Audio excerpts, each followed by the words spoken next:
A Covid-19 é uma doença que afeta principalmente o sistema respiratório dos pacientes infectados. No sistema respiratório, o vírus pode causar desde sintomas leves, como uma gripe comum, espirros, dor de garganta, ou até mesmo sintomas graves, como uma pneumonia.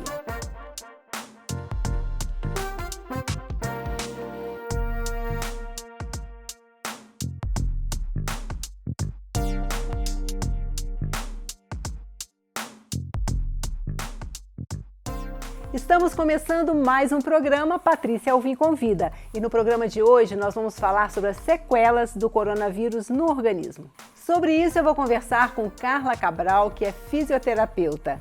Tudo bom, Carla? Tudo bem, Patrícia? Seja é um prazer. bem-vinda. Obrigada, é um prazer estar aqui com você. Prazer é todo meu. E vamos falar de um assunto, mais em voga impossível, sobre o assunto coronavírus e quais são as sequelas do corona no organismo. Sim, Patrícia, as sequelas elas são diversas, Mas, segundo os relatos dos profissionais da linha de frente de saúde e até mesmo os artigos científicos, as principais sequelas são falta de ar, cansaço, perda do paladar e do olfato. Pois é, eu tive antes do Natal, Eu ainda continuo sem olfato e sem paladar. Pois é, e o problema, Patrícia, é porque não se sabe ainda quanto tempo isso pode persistir. É muito ruim. É. Quer dizer, você comeu alguma coisa, você não saber o que você está comendo. Eu sou muito olfativa, então assim, que cheiro tem, isso para mim é péssimo, é para todo mundo, mas não sei, eu acho que o olfato ele me direciona muito. Com certeza. Então é meio complicado isso, mas também não sabe quando vai voltar. Isso. Às vezes é necessário, você procurar uma ajuda médica, enfim, para ele poder te orientar em qual caminho você deve seguir, Certo. E tem sequelas mais graves, Patrícia, dependendo da evolução do paciente, do quadro do paciente. Então pode ter sequelas neurológicas, alteração de sensibilidade, dor muscular, dor articular, problemas psíquicos, uma ansiedade, uma depressão, uma síndrome do pânico e até a mialgia periférica. O que é isso? É a fraqueza, é a perda da função motora. Então são diversas. Depois. São diversas sequelas. E como a Covid é uma incógnita, a cada dia aparece alguma coisa nova. E para a respiração existem alguns exercícios que a gente pode fazer? Bem, é muito importante a gente falar dos exercícios respiratórios, que não necessariamente os exercícios são bons para pessoas apenas pós-Covid ou para doenças do trato respiratório, mas para nós, pessoas sadias. Por quê? Porque a gente tem que mudar o nosso padrão respiratório. A gente nasce e já aprende a respirar, mas a gente não pensa.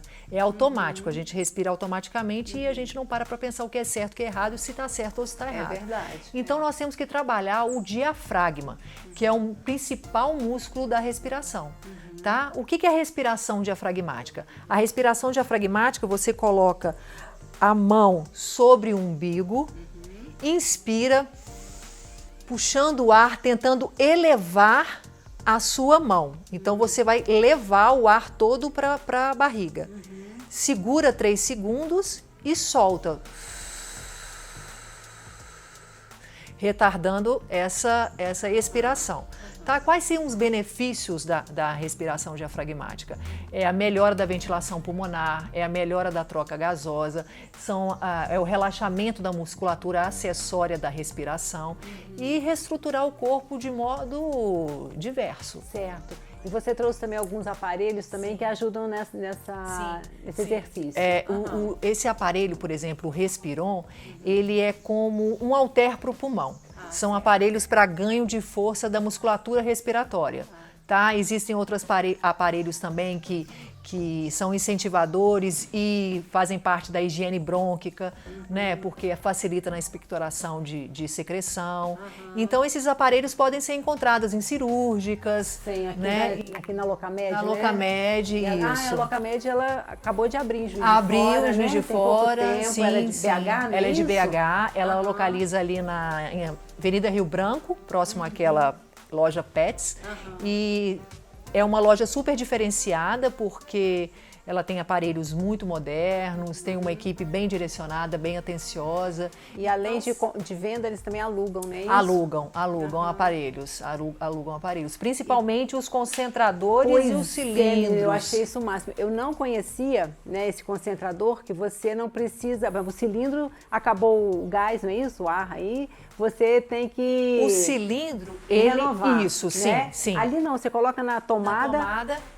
Pronto, tá resolvido o caso. O oxigênio, Patrícia, ele é prescrito, né? A terapia de oxigênio, ela é prescrita pelo médico, tá? Certo. Então você procura nessas lojas responsáveis pelo aluguel, Locamed, por exemplo, ela aluga esse concentrador Muito de oxigênio, isso. né?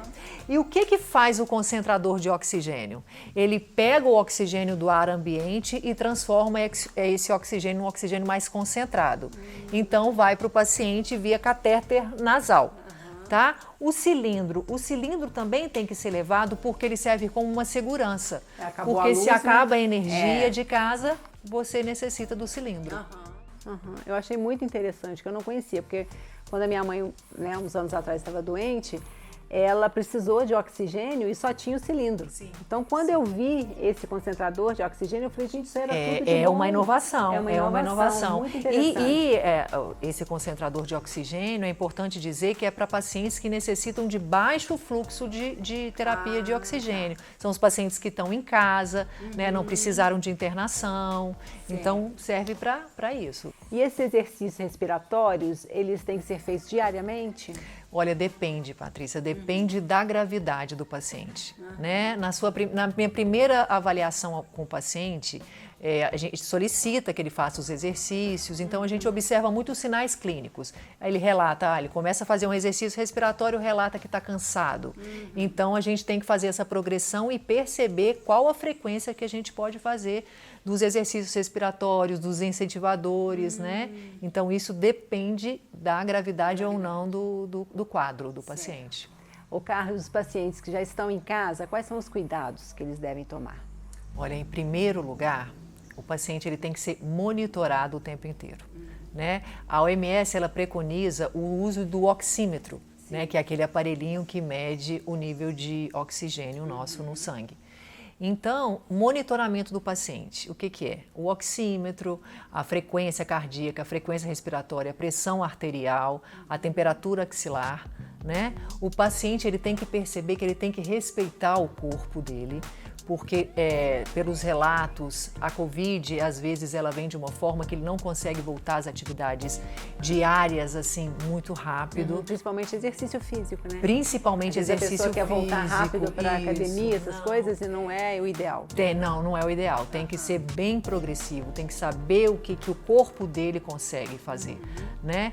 E o acolhimento familiar. O acolhimento familiar é muito importante, claro, não deixando de lado todos os cuidados básicos de higiene, né? O uso de máscara e tudo mais. Mas também seria necessário, dependendo dessa evolução, da gravidade que ele teve do Covid, buscar uma ajuda multidisciplinar, né? Que seja ela um acompanhamento nutricional, se ele precisar, fonoaudiólogo, psiquiatra, psicólogo, fisioterapeuta, né? Então isso é muito importante. Ele perceber isso. De acordo com os seus sintomas e cuidando. Isso. Ô Carla, e como que a gente faz para conseguir esses aparelhos, né? Bem, Patrícia, a Locamed é uma cirúrgica que você encontra tanto esses aparelhos respiratórios, todos que eu demonstrei, mas você pode encontrar também aluguel de macas, cadeiras de banho, aparelhos ortopédicos, é uma gama de produtos. Sim. Tá. E o contato? O contato. Bom, o Instagram é @locamed10. Vou dar uma coladinha aqui no telefone que eu não sei de cor.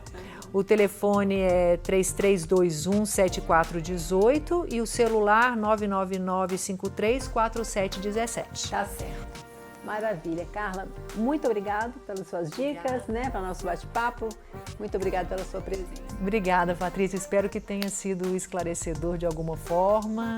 E é isso, gratidão. Gratidão. E estamos terminando mais um programa Patrícia Alvim Convida, mas vocês podem continuar me acompanhando no jornal Tribuna de Minas e também na rádio CBN. Até lá!